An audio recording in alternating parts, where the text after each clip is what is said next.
Thank you so very much.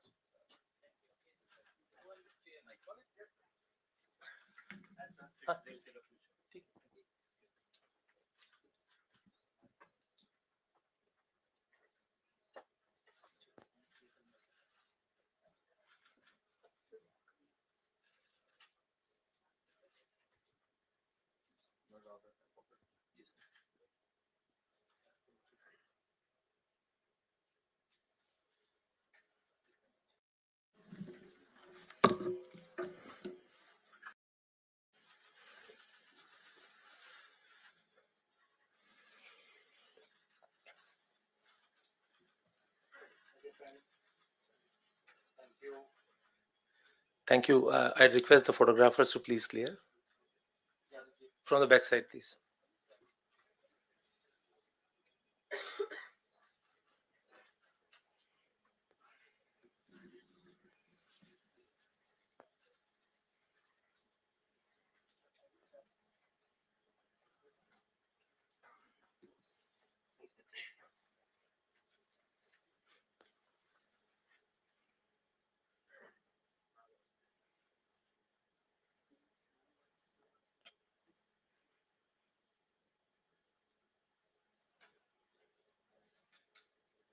Sir, with your permission. Yes. Thank you, sir.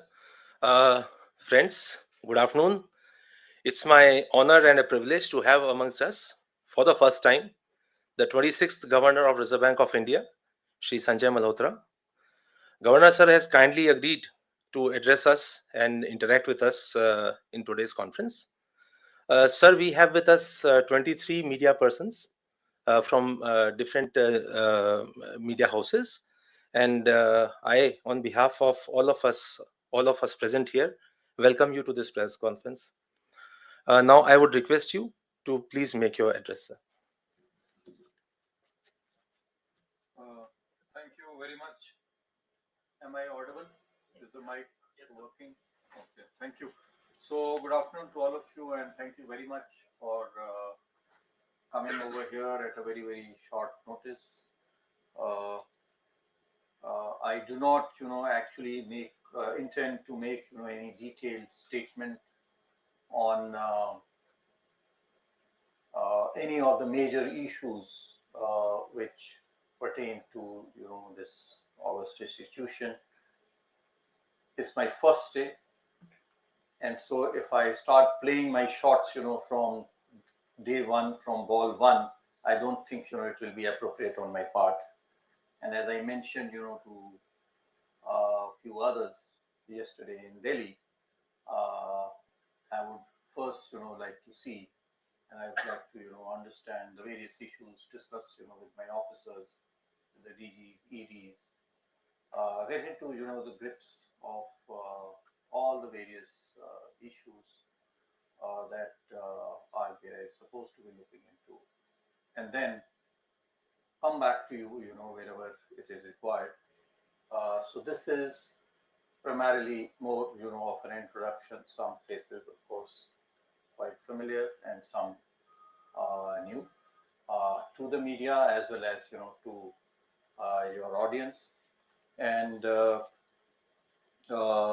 let me, first of all, say that it is indeed an honor to head this prestigious institution. And more than an honor, it is a huge responsibility as well, as you are all aware, with the various tasks, functions that have been entrusted to this central bank, including the monetary policy, the foreign exchange reserves management, the currency control, the payment systems, spreading financial inclusion, banking regulation, growth of credit, ensuring liquidity, and so on and so forth. But RBI has, as I said, is an August. It's a prestigious institution, and it has a huge legacy.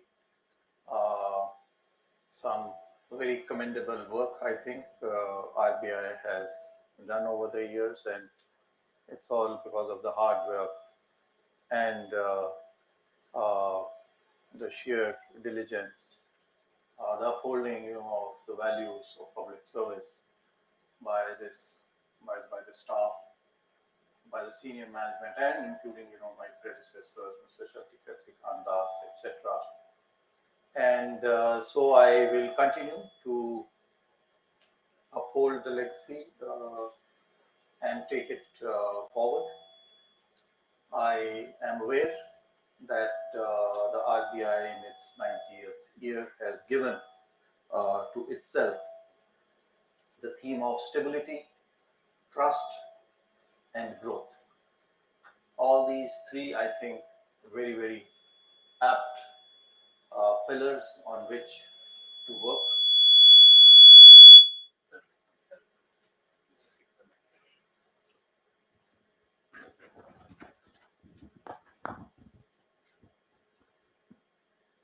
So all these three broad themes that have been chosen, very, very pertinent, as is still, an economy which needs to develop as we are in this entering, in this Amrit Kal, and to realize the vision of the Viksit Bharat as in 2047, the huge responsibility that we have in ensuring that the growth that this country actually has, that continues, that is, part of this theme, and that will continue. Stability in policy, again, very, very important. And this is something, even in my previous role, we try to give a stability, a continuity in policy. So whether it is taxation policy or fiscal policy or monetary policy, I think all businesses, all people, they do need this continuity and stability rather than, a day-to-day kind of a policy. So we continue to uphold this value, this principle of stability. And again, trust. I can assure you that this institution, what it is basically because it has been able to earn the trust of the people. And so, whatever decisions are taken, they will be taken with public interest in mind, so that the trust that the public has reposed in this institution, that not only continues but is strengthened. While stability, as I mentioned, is important, we are also aware that we are in a constantly evolving, constantly changing. This world is dynamic, with geopolitical tensions, with the impact, of climate change, and political uncertainty around the world. So, as with other organizations, where change, the only constant that it says, is change. And so we have to be conscious of this fact, that while we do maintain continuity and stability, we cannot be stuck to it, and we have to be alert and agile to meet these challenges while we maintain a policy continuity. Secondly, I do believe that one of the most important roles of the central bank here is uh, to spread financial inclusion with the banking sector, banking and the non-banking finance companies under its fold. Uh, Huge responsibilities for financial inclusion. We have, of course, traveled a lot with in financial inclusion, especially with regard to making making available and accessible banks to the doorsteps of each and every nook and corner of the country. But there is still more to be done, and so we will collaborate. I think that is going to be a key for this. We need to collaborate with all our stakeholders, especially the financial regulators, not only for their needs of banking and their needs of credit, but even their other financial needs. We need to collaborate with the financial regulators and the central government and the state governments so that the benefits of financial inclusion, formal financial inclusion, reaches uh, everyone. Another key pillar which I have been always following and supporting from day one since I entered my service, and being an engineer myself, which has been reported quite widely, uh, is to use technology. And where we started from 30 years ago and where we are today, I think it's a totally different world. Uh, those who are my age, especially, would be able to appreciate as to how this world has changed. And the central bank, the Reserve Bank, has also made its big contribution in this regard. Whether we talk about, especially when we talk about the universal payment interface, UPI has made big names, not only in our country but now internationally. So how we are going to be able to use technology? We did this even in in revenue. You can see the GST and the income tax systems, Aadhaar. So technology, how we can further use technology to reduce costs, to make financial inclusion more accessible, uh, uh, and all pervasive, is one key pillar that we will uh, work on. And for this, of course, innovation will be key. And while innovation will have to be fostered, will have to be supported, we will of course have to be also conscious of the risks that it may entail, and so putting in place requisite safeguards and guardrails without letting without killing or without stopping innovation. We will work towards further use of technology.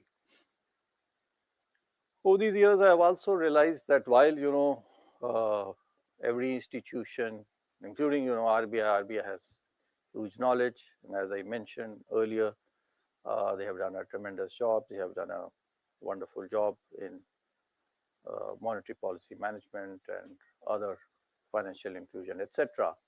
We need to be conscious that uh, we do not have the monopoly of all knowledge, and so knowledge, uh, information, knowledge, expertise is available outside as well, whether internationally or nationally.